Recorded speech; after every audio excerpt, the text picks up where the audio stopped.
Johnny Galecki was kind of the black sheep of his family, but it's that very uniqueness that made him a millionaire many times over. Here's how he did it. Johnny Galecki was born in 1975 in Belgium, while his father was serving in the United States Air Force. Eventually, his family settled in Oak Park, a suburb of Chicago. At a fairly young age, Galecki became captivated with the idea of becoming an actor, although he's not quite sure where that idea came from. As he admitted to Variety in 2018, "I started talking about it when I was 3, and I have no idea how the word actor was even in my vocabulary. No one in my immediate family was an actor, or even in theater or television or anything. We barely had money to go to the movies, let alone buy a theater seat, so it wasn't part of my family's lifestyle." Academics were never Galecki's strong suit, and in fact, on the first day of 8th grade, he had an epiphany and decided to quit. As he recalled to Time Out Chicago, "I went to high school one day, it was a half day, just really didn't think it was for me." Fortunately though, he'd already by then established himself as a child actor in Chicago's vibrant theater scene. Galecki's childhood success in theater led to auditions that landed him some notable film and TV roles. The biggest of these was arguably Rusty Griswold in National Lampoon's Christmas Vacation when he was just 13. His on-screen dad in that movie, Chevy Chase, gave the youngster a crash course in comedy that would serve him well throughout his career. As Galecki recalled to Variety, "Chevy would help me out, especially with the timing, and tell me some ad-libs to say. He was very patient and giving of his time." Can't see the line, can you, Russ? No. Chase also brought Galecki along to visit the sets of other movies that were filming on the same lot, including Ghostbusters 2 and Harlem Nights. As Galecki marveled, "Here I am at 13 being introduced to all these incredible comedic icons. He didn't have to do that, and it's still very touching to me." Galecki's life took a big turn when his family relocated from Oak Park to Long Beach, California. Being closer to Hollywood, his career rocketed to the next level. Unfortunately, the West Coast wasn't a great fit for the rest of the family, so they moved back to the Chicago area about 9 months later. Teenage Johnny, meanwhile, stayed behind, as he'd been cast as a regular on the NBC sitcom American Dreamer. Galecki had fulfilled his dream of becoming a TV star, although off-screen he wasn't exactly leading the most lavish lifestyle. Instead, he had moved to a studio apartment in Burbank.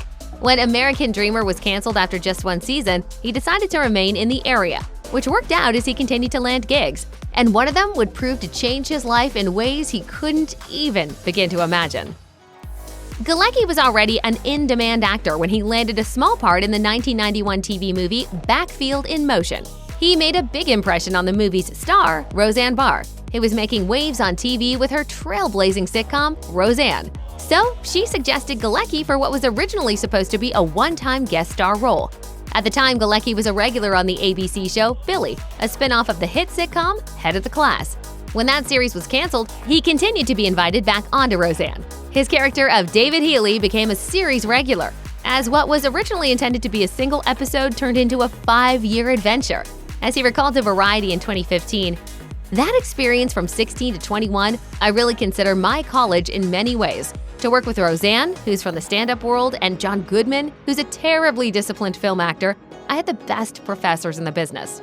When Roseanne finally came to an end in 1997, it left Galecki feeling uncertain about his future. As he admitted to Us Weekly in 2015, "When we finished on Roseanne, I was very rudderless afterwards." On Roseanne, David Healy was the main love interest of middle child Darlene Connor. He was played by Sarah Gilbert. Off-screen, the actors inevitably wound up crushing on each other, until an ill-fated attempt at making out led Gilbert to realize that she was gay. She came out to Galecki while keeping it a secret from everyone else. As she later admitted during an episode of The Talk, no one knew at the show for years, and Johnny held the secret the whole time. I love you, jerk. While their attempt at romance didn't exactly work out, Galecki and Gilbert have remained close friends over the years. They've reunited on screen multiple times, including on The Big Bang Theory and the short-lived sitcom Living Biblically. During their years together on Roseanne, Galecki and Gilbert had secret nicknames for each other. She called him Charlie because when she accompanied him to his first movie premiere, a photographer yelled out his name, and it was misheard by other photographers as Charlie. Meanwhile, he called her Scuffy because she wore paratrooper boots that made unmistakable scuffing noises. Galecki may have lacked a clear direction after Roseanne ended its run, but by no means was he idle. In fact, this proved to be a fruitful and busy time in his career, as he showed up on numerous TV shows and in an eclectic array of films. Perhaps his most notable big screen appearance during this time was the 1997 slasher classic, I Know What You Did Last Summer. He landed the gig thanks to his friendship with one of the film's stars, Jennifer Love Hewitt. The two of them had actually lived in the same apartment building when they were kids.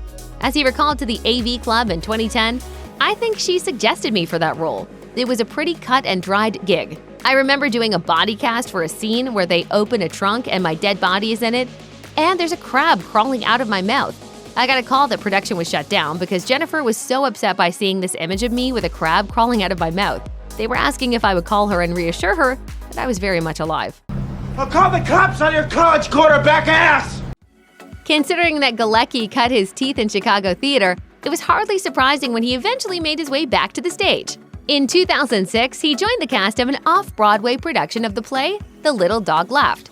It proved to be a hit and eventually shifted to Broadway, with Galecki making his debut on The Great White Way in the role of a male escort. The play was nominated for 2 Tony Awards, and Galecki was recognized for his performance when he won a 2007 Theatre World Award. As fate would have it, Galecki was in the midst of bringing the show to Broadway when he received a call from Chuck Lorre, a former Roseanne writer who achieved huge sitcom success of his own when he created 2.5 Men. As Galecki revealed to The Hollywood Reporter, "I was working at a theater in New York and Chuck Lorre called and said, 'Me and Bill Prady are talking about something. We don't have anything written yet, but we will in a couple weeks. Can we fax you a couple of pages?' That was it." The pages that Lorre and Prady sent to Galecki were for a sitcom called The Big Bang Theory that focused on a pair of brilliant nerds. Lorre initially had Galecki in mind for the role of socially awkward Sheldon Cooper, but the actor instead gravitated toward the other lead character, Sheldon's roommate, Leonard Hofstadter. As Galecki later recalled to Variety, "It was a very selfish request on my part. I hadn't been able to traverse those stories of the heart. I've often been cast as the best friend or the gay assistant or whatever character got to explore those relationships. I said I'd rather play this guy, who seems to have a future of romantic triumphs and difficulties." But I'm usually playing, the romantic lead's gay assistant or little brother or, annoying buddy or something like that. So. The Big Bang Theory proved to be a massive hit, running for 12 seasons on CBS from 2007 to 2019. But it nearly died on the vine right at the beginning. As Lorre admitted to Deadline, the first attempt at a pilot for The Big Bang Theory was an utter failure. "I got a call from CBS saying we're not picking up the show, but would you consider trying it again?" So Lorre wrote a new script, recast Kaley Cuoco as the female lead, and shot a whole new pilot that led to a series pickup order. As one of TV's highest-paid actors, Galecki used a few of his Big Bang Theory millions to purchase an expansive California vineyard and ranch. Alas, that home ended up being among those that were destroyed in a 2017 wildfire. Fortunately for Galecki, though, that wasn't his primary residence, nor was he there at the time of the blaze. Still, it was a huge loss for him, as well as many other residents. As he said in a statement to CNN, "My heart goes out to all in the area who are also experiencing loss from this vicious fire, the threat of which we live with constantly, which may seem crazy to some, but we do so because living in our beautiful rural area makes it worthwhile." Everyone's been really supportive, and you kind of have to find the silver linings and the dark humor in it. The following year, Galecki put the property on the market. A 4,000 square foot workshop, an unfilled swimming pool, and the 7-acre vineyard remained intact, but the 3,588 square foot main house had burned to the ground.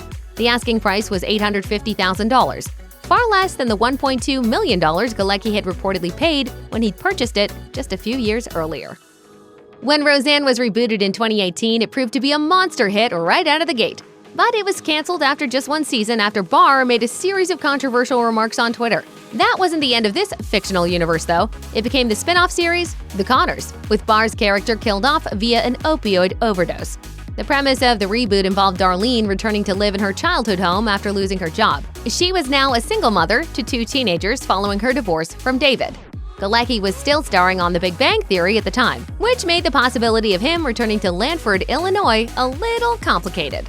He ultimately managed to fit it into his schedule, though, as he appeared in 1 episode of the Roseanne reboot and a few episodes of The Connors. When Big Bang ended in 2019, Galecki was theoretically free to become a more regular presence on The Connors, though it didn't quite work out that way. As he admitted to TV Line, "I think I need a little bit of space from being a series regular again. I certainly hope to visit as much as possible." Galecki has mostly kept his private life to himself, which was a bit of a challenge when he dated his Big Bang co-star Kaley Cuoco for a couple of years. But he's been characteristically low-key with his relationship since then, including the time that he and his then-girlfriend, Elena Meyer, had a son named Orbison. Galecki and Meyer split up in 2020, and in 2024, Galecki revealed that he'd secretly gotten married, and that he and his wife Morgan had already welcomed a daughter named Una Evelina. He dropped that big announcement in a feature for Architectural Digest, which focused on the couple's Nashville home. During that interview, Galecki also revealed that Tennessee was a much better fit for him than Los Angeles. As he put it, "I say that with sadness, not with snobbery. 30 years is just a very long time to live in a city that you're not all that comfortable in."